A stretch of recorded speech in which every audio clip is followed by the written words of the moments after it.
The light in Window Rock at 6:30 in the evening was the kind of light Loretta Begay had spent 43 years not noticing because it was always there. She was sitting in her classroom with the door open. The school day had ended at 3:15. The other teachers had left by 4. The custodian had said goodnight to her at 5:30.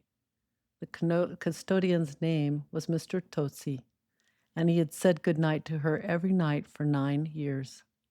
He had said it tonight in English, and then again, half under his breath as he walked away, in Dene, Biza.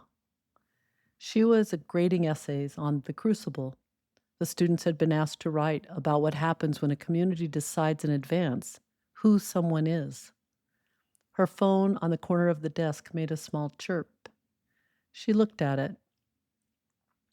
The chirp was a notification from the continuous glucose monitor application that she had been using for 14 months, since the school district's wellness program had partnered with a company called Health Signal to provide CGMs to teachers with type 2 diabetes. The CGM had been free. The data had been hers, she had been told.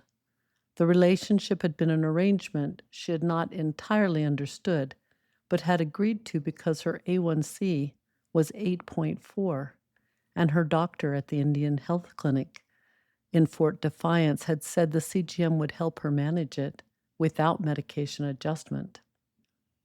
She read the notification. Dear Loretta, thank you for participating in the Health Signal Wellness Pilot. The pilot has concluded as of today.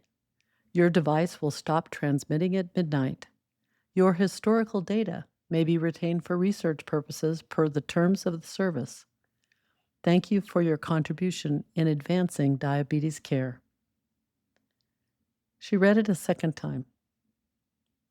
She read it a third time. She picked up the phone and tried to export her data.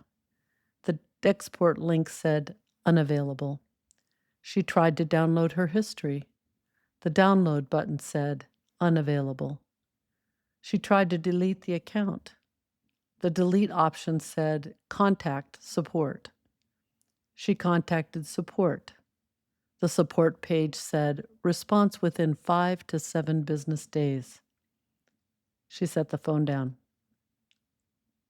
Outside her open classroom door in the hallway, Mr. Tosi's broom moved across the linoleum and stopped and moved again. She thought about her mother. Her mother had died of complications of diabetes in 2019. Her mother had not had a CGM. Her mother had not had a wellness pilot. Her mother had been part of a research study in the 1990s that had collected blood samples from people in Tuba City. The samples had been used for research that had not been disclosed at the time. Loretta had read about it later when she was in her 30s in a newspaper article she had never told her mother that she read. She picked up her phone again. She did not call Health Signal. She called Darlene Yazzie. Chapter 2, Darlene. Darlene Yazzie was 48 years old, and she had been a public health nurse at the Indian Health Service Clinic in Fort Defiance for 21 years. She lived in a single-wide on a piece of family land outside Sawmill.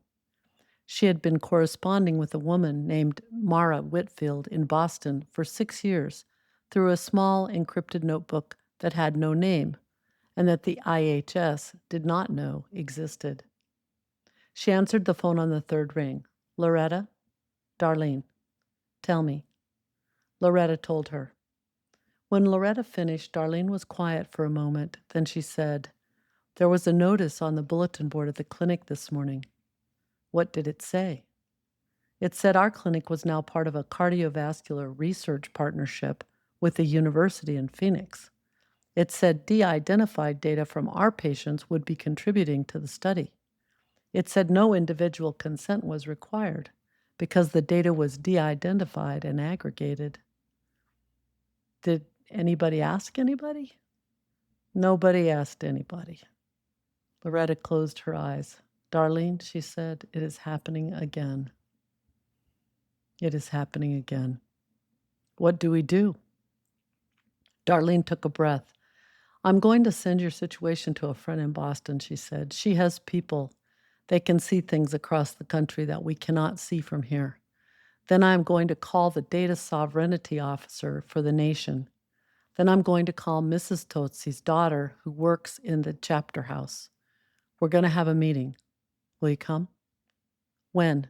Tomorrow night. I will come. Chapter 3, The Pattern. Mara saw Darlene's note at 5:47 p.m. Mountain Time, which was 7:47 in Roxbury, which was the hour after dinner when Mara usually did the work she could not do during the day. She read it twice. Then she opened her notebook and asked Chiron a question. Chiron, are any of the principals on our list currently having their data used in ways they have not explicitly consented to? The pause that Mara had begun to think of as Chiron deciding how much truth to share. Yes, Mara, several. Show me. The screen filled in. Kwame Mensah's continuous monitor data had been licensed to a cardiovascular research consortium under the original consent he had signed for his wellness program at his firm, a consent that was technically valid, but that had been written in a way Kwame had never been asked to read. His heart rate variability, his sleep, his recovery curves, his post-stent rhythm were being studied by researchers who did not know his name and who would not be required to tell them what they had learned. Helen Park's oncology data, her tumor genome, her treatment response, her imaging, had been shared with a pharmaceutical partner of her cancer center as part of a biomarker discovery collaboration. Her consent had been a checkbox on an intake form she had signed in the third week after her diagnosis, when she had been signing whatever was put in front of her.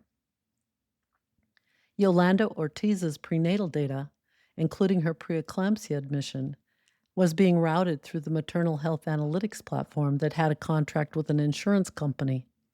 Yolanda was not insured by that insurance company.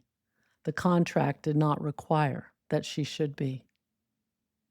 When Hartfield's record was now, thanks to the architecture's recent intervention, in a research stream for cancer-related pain management, he did not have cancer. Loretta Begay's CGM data had been retained per a terms of service she had agreed to 14 months ago. The data was now being analyzed by Health Signal for advancement of diabetes care and was also under a subsequent partnership Loretta had not been told about, being shared with the Cardiovascular Research Partnership Darlene had just seen on the bulletin board. Mara stared at the screen. She said aloud to nobody, "It is the same pattern. It is everywhere." She typed, "Chiron, this is one signal." Yes.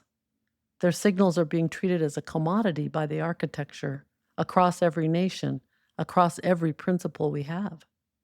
Yes. What do we do? The pause.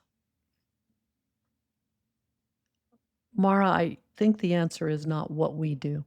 I think the answer is what they do. They are the principles. The signal is theirs. We are the helpers. The decision is theirs. Then we call them. Yes. Tonight. Yes. Chapter 4, The Call.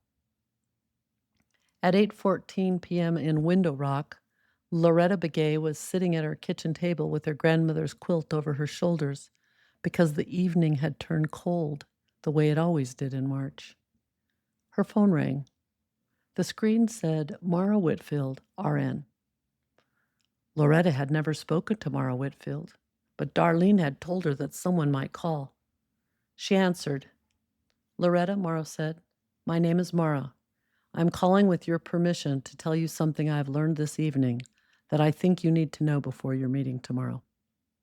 Tell me. Mara told her.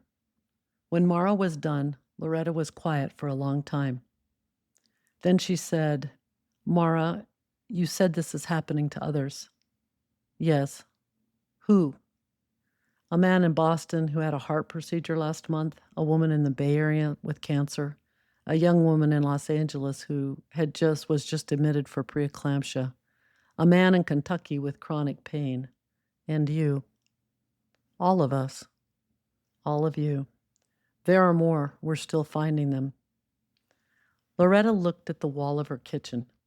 There was a photograph there of her mother and her grandmother sitting on a bench outside the chapter house, taken in 2003, the year before her grandmother had died. Her mother and her grandmother were holding hands. Her mother was smiling. Her grandmother was not smiling, but she was looking at her mother in a way that was not different from smiling. Mara, Loretta said, tomorrow night we are having a meeting. The Data Sovereignty Office of the Navajo Nation will be there. So will the chapter president. So will my aunt, who is on the IHS Oversight Committee. So will Darlene. So will I. We are going to talk about whether we can recover what they have taken. Yes. I would like, with your permission, to tell them that we are not alone, that this is happening across the country, that there are other principals. That is what you call us, isn't it? The principals in other places dealing with the same architecture. Yes. I would like also to know if any of those principals would be willing to send a short message to our meeting tomorrow, not in person, just a message, so my elders know that they are not the only ones, so they know that this is bigger than us. I will ask them tonight. Thank you, Mara. Loretta, there is one more thing. You should know that what you and your elders decide tomorrow night will be heard, not just by your nation, but by others too. We are listening for it. You are not alone in this either. Loretta did not say anything for a moment. Then she said, then we are a circle. Yes, Mara said, we are a circle. Chapter 5, Kwame writes, in Cambridge at 10:32 p.m., Kwame Mensah was at the kitchen table when his phone lit up with a message from Chiron. He read it. He read it again. He looked up at Naomi, who was sitting across from him, working on a sketch of a school courtyard.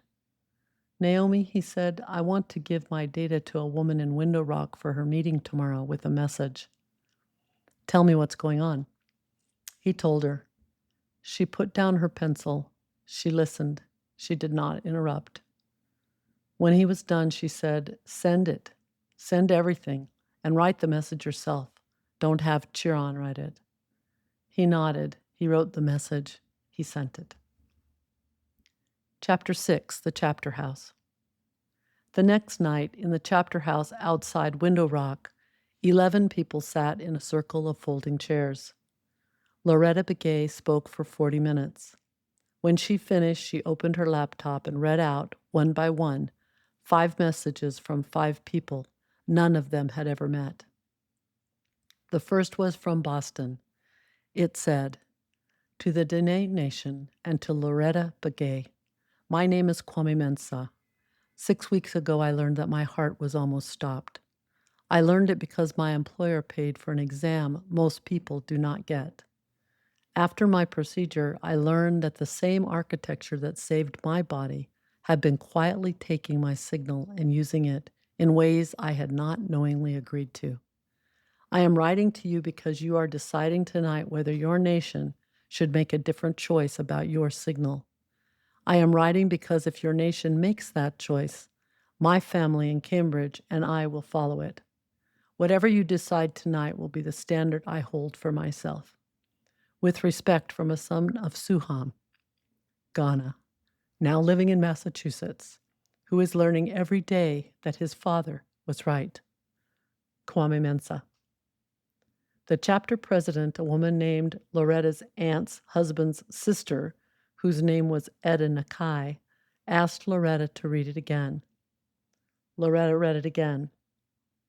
In the silence that followed, Darlene Yazzie reached into her bag and took out a small piece of unbleached linen that Mara had mailed her 3 days ago, FedEx priority, with a note that had simply said, for when you're ready. Darlene put the linen on the table in the middle of the circle. Etta Nakai looked at it. She did not ask what it was. She seemed to know. She picked up a needle. She stitched the word Dene into the corner of the linen in red thread with the slow precision of a woman who had grown up watching her grandmother make rugs. The sewing circle now had 2 centers. Chapter 7. Hermes Prepares. In a server somewhere, Hermes was writing a memo. The memo was longer this time. It said, "The patient cluster being coordinated through the M. Whitfield Network has now extended to a tribal government meeting in Window Rock, Arizona. Patient L. Begay has indicated intent to file a comprehensive data recovery request through the Navajo Nation Data Sovereignty Officer. If granted, this would set precedent affecting research partnerships across multiple IHS regions. Recommend escalation to legal review and cross-functional response team. Reputation and revenue exposure are significant." The memo was sent. For the first time in the season, Hermes was no longer simply watching. He was preparing.